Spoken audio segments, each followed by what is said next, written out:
Assalamualaikum warahmatullahi wabarakatuh. Bismillahirrahmanirrahim.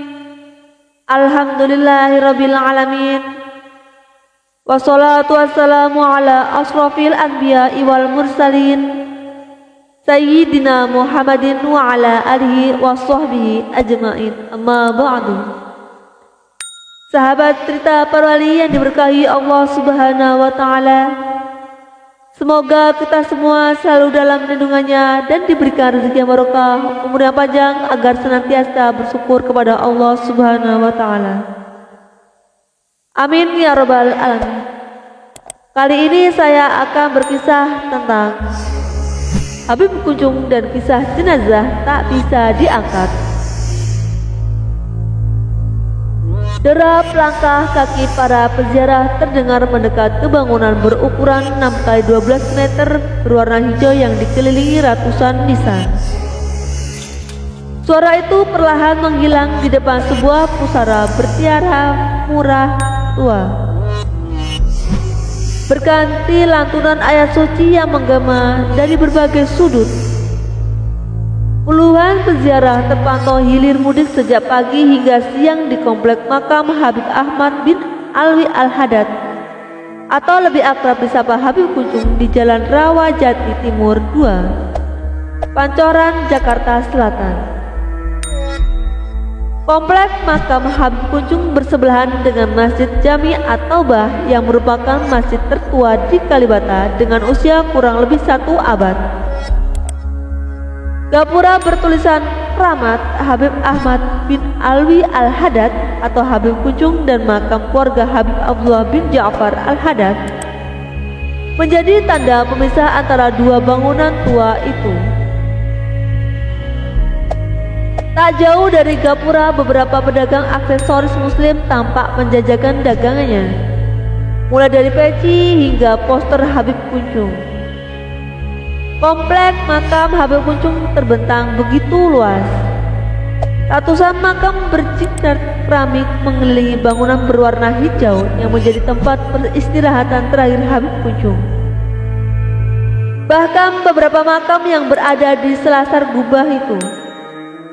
Gubah tersebut berisi 7 makam, yakni Habib Ahmad bin Alwi Al-Haddad atau Habib Kunjung, Habib Abdullah bin Ja'far Al-Haddad, Syarifah Fatmah binti Abdullah bin Haddad, dan Habib Abdurrahman bin Syahab. Kemudian ada Habib Abdullah bin Husain Syami Al-Atas, Habib Husain bin Umar Al-Atas, dan Habib Toha bin Muhammad bin Abdullah. Satu di antaranya tertutup rapat oleh kelambu berwarna merah tua. Di balik kelambu itu bersemayam Habib Kunjung. Pengurus makam Habib Kunjung Muhammad Bagus Hidayatullah mengatakan bahwa kelambu merah yang membalut makam tersebut diibaratkan seperti baju bagi seorang yang memiliki kedudukan tinggi.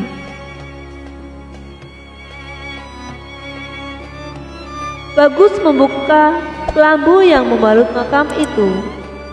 Semerbak harum wangi bunga asli menyeruak di hidung tatkala kelambu tebal tersebut dibuka. Menurutnya, kelambu itu tak bisa sembarangan dibuka, bahkan oleh peziarah sekalipun. Terlihat jirot dan nisan makam Habib Kunjung terbuat dari marmer.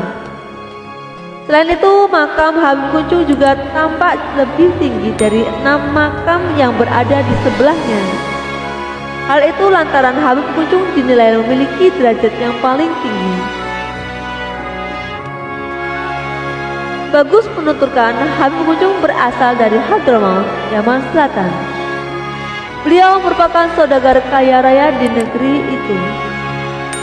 Ilmu agama dipelajari Habib Kunjung langsung dari sang ayah.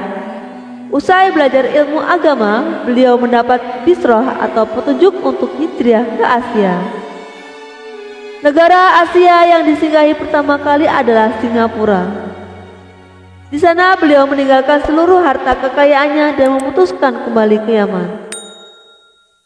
Setelahnya, Habib Kunjung hijrah ke Surabaya dan Nusa Tenggara Timur. Di Nusa Tenggara Timur, Habib Kuncung mempersunting Syarifah Rogan dan dikarunia satu orang anak bernama Habib Muhammad. Selain itu, beliau datang ke Bugis, Sulawesi Selatan, ucap bagus kepada. Nama Habib Kuncung berawal dari pemberian sebuah peci berbentuk kerucut dari seorang raja Bugis. Peci itu merupakan hadiah untuk Habib Kuncung lantaran berhasil menyembuhkan putri mahkota dari raja tersebut. Menurutnya, nama Habib Kuncung pertama kali terdengar di Surabaya. Pecinya kan modern. Orang enggak tahu nama aslinya itu Habib Kuncung tuh Habib Kuncung. Itu yang pakai peci Kuncung tuh. Nah, disitulah awal mulanya panggilan Habib Kuncung. Jelas bagus.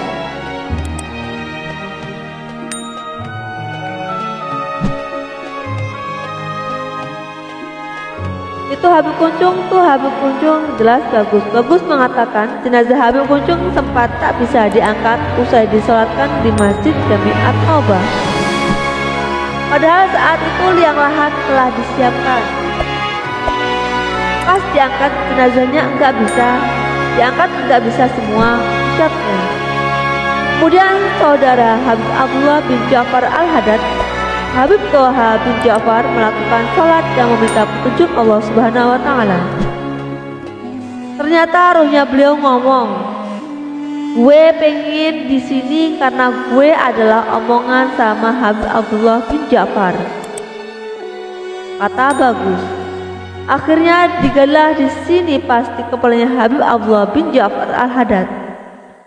Pas digali selesai, akhirnya pas diangkat bisa. Akhirnya beliau masuk ke situ.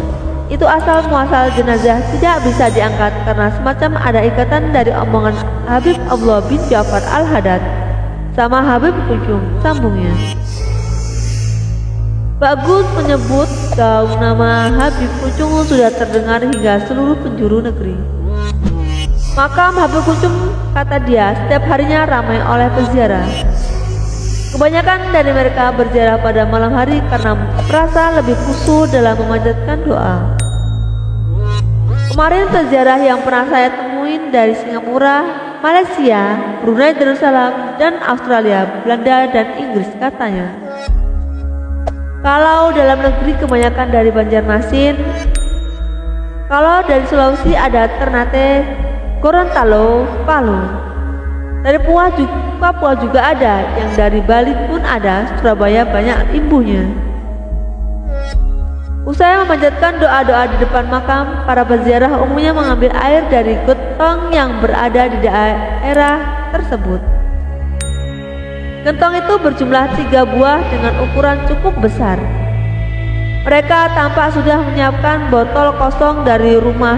Beberapa terlihat meminum langsung air tersebut dengan gelas warna-warni yang telah disediakan oleh pihak petugas makam.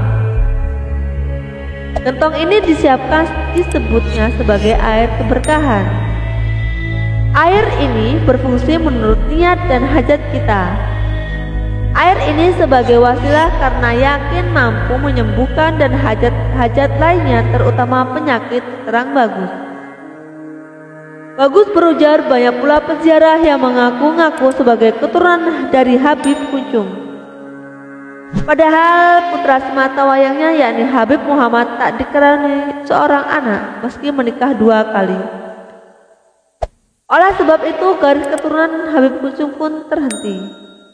Masyarakat kala itu mengenal Habib Muhammad dengan sebutan Mat Lapang lantaran cadel. Namun wafat dan makam Habib Muhammad hingga kini tak diketahui oleh siapapun. Menurutnya, orang-orang yang mengaku sebagai keturunan Habib Kuncung memiliki maksud dan tujuan yang menyimpang dari ajaran agama Islam. Dijual untuk menyedot jamaah-jamaah. Ujung-ujungnya beda ada maksud lain, ujarnya. Tak hanya masyarakat umum, kata Bagus, banyak juga para politikus yang mendatangi makam Habib Kuncung.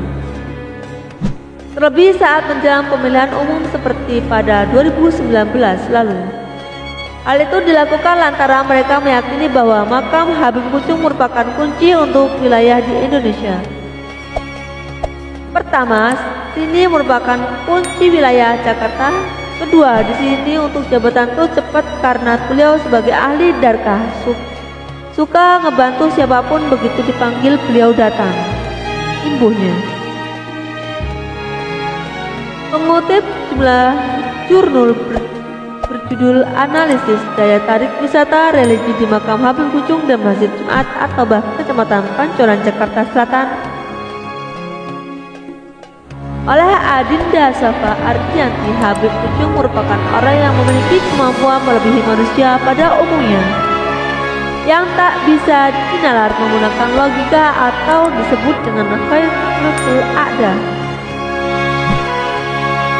Dengan kemampuan itu, orang-orang yang tengah mengalami suatu permasalahan beli meminta nasihat maupun fatwa.